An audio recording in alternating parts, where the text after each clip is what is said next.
nag-refuse ng mag-asawang Discayas na makipag-cooperate sa ICI, mahihikayat din yung ibang witnesses at saka yung iba pa pong mga ipapasabpina na tumanggi ring makipag-cooperate sa ICI dahil wala nga pong sapat na kapangyarihan yung ICI. Yes, tama yun.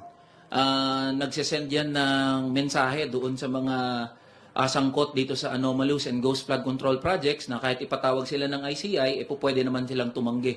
So wala nga kapangyarihan, inutil ang ICI.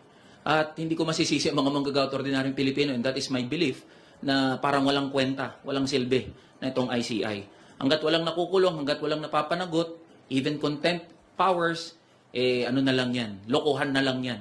Yan nangyayari dyan sa ICI. Again, that is our challenge to ICI. I-livestream nyo kung wala kayong tinatago. I-livestream nyo yan. Hindi sapat na sasabihin yung nakatape. Hindi sapat na every hearing, lalabas na lang yung executive director at magre-report anong inabot ng ICI proceedings. And my last message is sa mga kapwa